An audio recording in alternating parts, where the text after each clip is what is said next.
Okay, here we are again with the 58 Impala.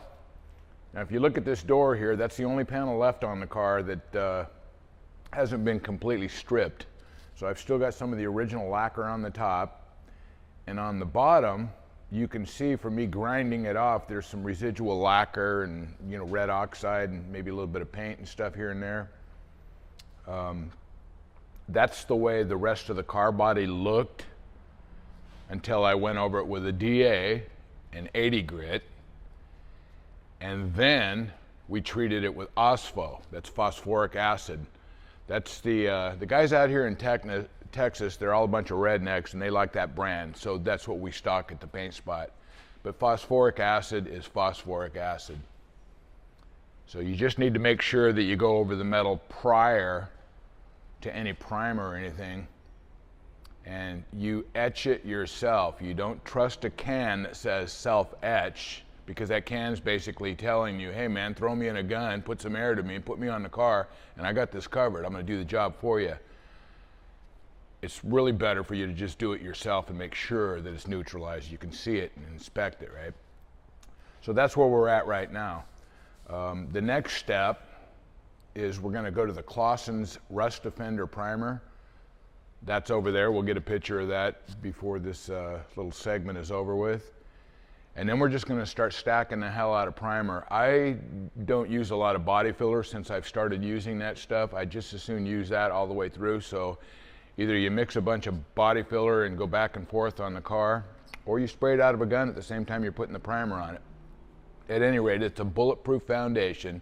And anybody that's working on an old car that wants to make sure it never, ever, ever rusts again to get itself into a shop like this and have to be restored, if you're not using the Clausen's primer, you're ignorant. You need to use that product. It's the only one of its kind, not to be compared with Evercoat or any of those other ones. So let me explain a little bit about putting the OSPHO on, taking it off, and getting it to the point where primer's next. You put it on, you scrub it in really good with a Scotch-Brite. If you've got any heavy pitting, you may need to repeat that a couple of times. You may need to use a wire brush. Whatever you have to do to get down into the nooks and crannies and neutralize the rust, that's what you're after. And then you rinse it off with soap and water, and the only soap to use is Ivory liquid dish soap. It's different.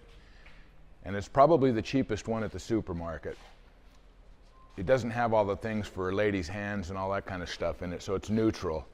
So you rinse it off, soap and water, rinse it off with pure water, and then dry this thing as quickly as possible.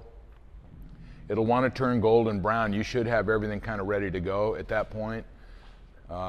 If you don't, it'll get a little bit of golden flash rust on it. You can always go over it with a DA again before you proceed.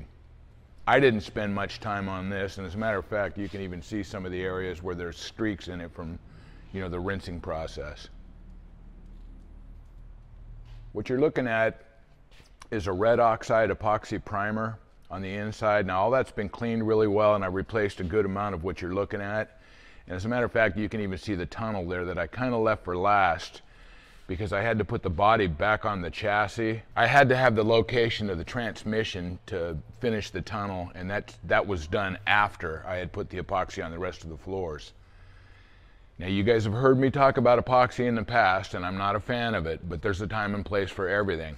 Red oxide is originally the color that was on this car underneath everything, and that's why I went with the red oxide. As long as the epoxy is not going to see the UV rays, it's a fine product to put on there. You got to put something on the metal, and I didn't want to use the Clausen's primer and have to sand it all before I went to the next step. So that's why I chose this. You can see that the steering column's been rebuilt, and the original steering wheel's back on it. I was thinking about leaving the dash alone and not painting it. I kind of want the car to be a little bit on the janky side, because I personally lose interest in these cars after they're all done up. And I wanted to drive this one. I'm even thinking of doing the power tour in this car. So if I do it all the way, not a good idea. As a matter of fact, the headliner, get a shot of that headliner. It's a little bit crunchy, and it's white. I don't like the idea that it's white, but I'm going to try to put that back up and paint it with some Matrix interior paint that I've got upstairs, black, and reuse that. It's just in too good a shape everywhere else, and the crunchy part is going to be inconsequential anyways. You guys never saw the engine to this car. If you did, it didn't look like that. The engine is the original engine to this car. It's a 348, and this car was originally a tri-power car. So it didn't have the tri-power on it when I acquired the car. It had a 409 intake manifold that turns out that's quite valuable, and I had a 348 tri-power intake sitting around for about 20 years out back. So I put it all together and tried to put the car back a little bit towards the original side, but I opted for the Stromberg 97s as opposed to the Rochester 2-barrels that were on there. The Rochester carburetors were never a really good carburetor for these things. They were problematic from the get-go, and finding a mated set of those things is going to be next to impossible anyway. So I'd like to think of it as a major upgrade. And these are the good Strombergs. They're from the UK. So my good buddy Mercury Charlie out in South Austin, you got to look him up. He's a hell of a guy. He's a distributor for the Strombergs, and I got all those through him. Thanks, Charlie. The top hats on there were very pristine, polished, old school top hats. What do they say on them? Thixtons. Okay, so those are kind of period correct.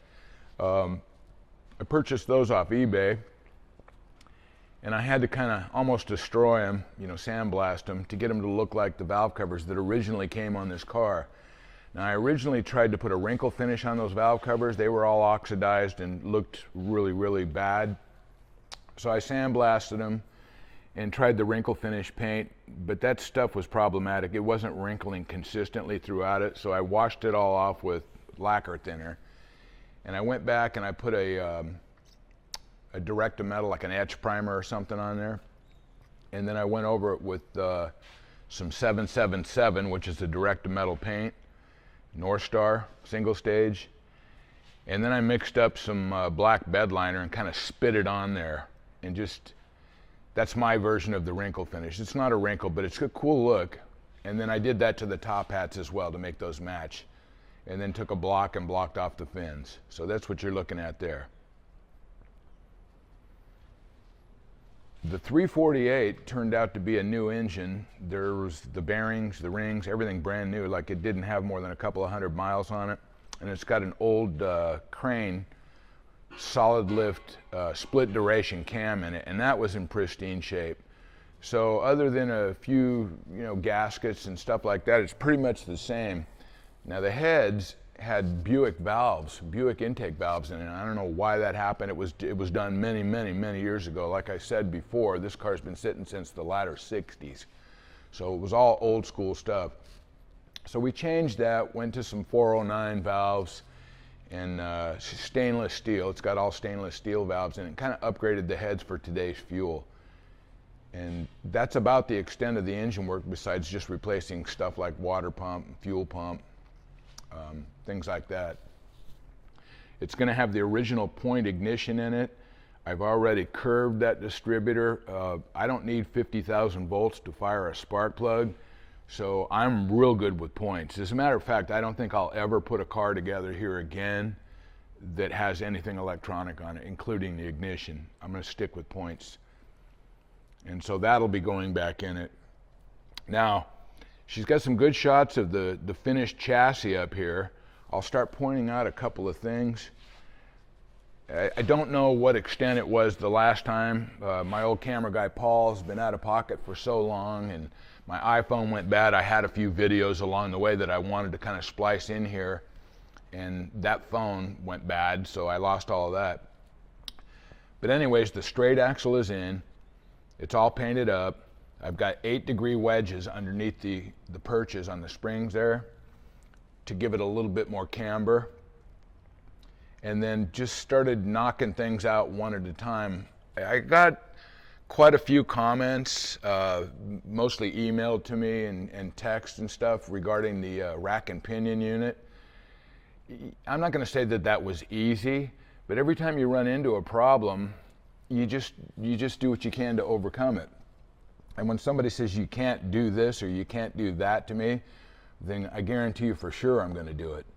So I always figured worst case scenario, blows up in my face, I have to eat a little bit of crow and come back on this project with the steering box and the big drag link and all that stuff. But it works fine, there's nothing wrong with it. I did have to add in this lateral sway bar right here, and it was an extra rear one that I had laying around.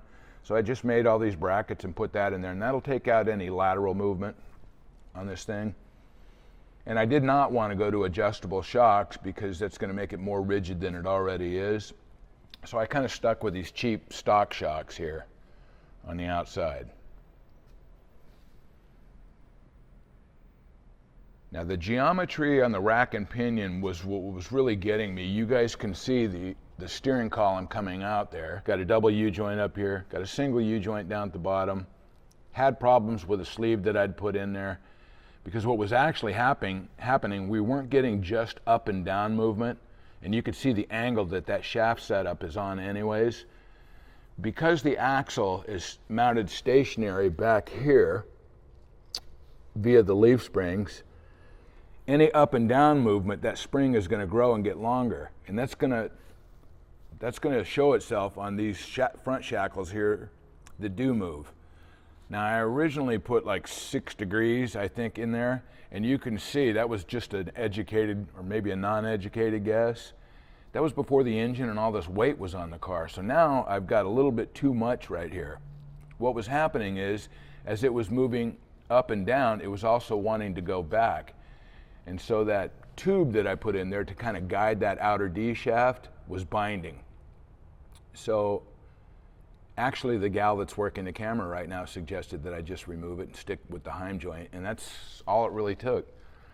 So I'll come back later and I'll make this adjustable, and I'm going to take out some of the excessive pitch on that later on. I'll just move those a little bit farther forward. Now, once the rack and pinion was proved and the car was steering, I took the rack back out and I gutted it and made sure that everything that made it a power rack and pinion was removed. That was one of the easiest things I've ever done, and I've never even attempted it before. I just don't want to have anything drawing on the motor that I don't really need, and I don't need power steering for this car, especially with the steering wheel being the size that it is. You also see the master cylinder on there and the brake lines. So I've already done all the brake lines. We ended up taking the car off of the chassis, and we actually did a bunch of the exterior part of the floor and stuff on it. And I can't show you that right now because we've got the Chevelle right over here, the 68 Chevelle on the lift that the 58 was on. So we're working on the Chevelle, working on the 58, and then right here, I'm working on a 61 Impala, and it still is up in the air. So I can show you the underside of it, and it's exactly the same as the 58, just so you guys can kind of see what I'm talking about.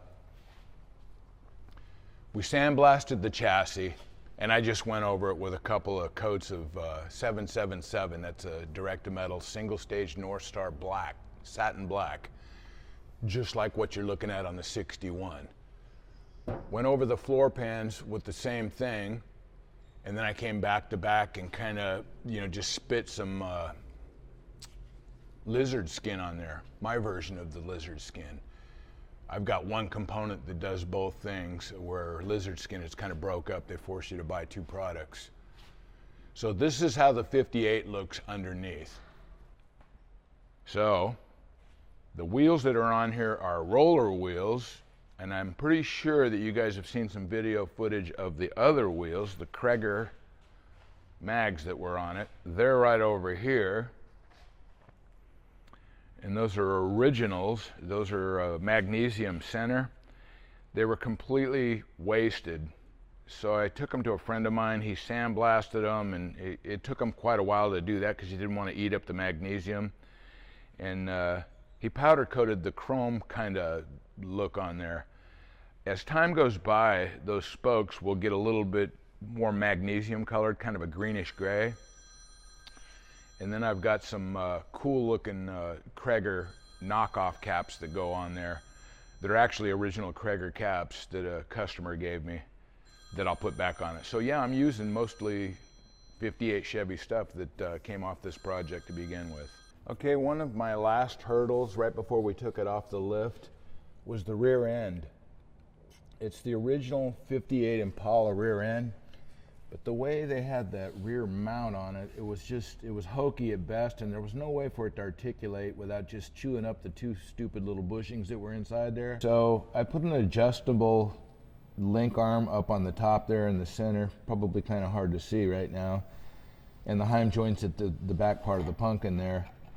And I wanted to make sure that got changed because I need to reset the pinion angle on this car when I determine what the ride height's going to be. The weak link on these original rear ends was the axles and the spider gears.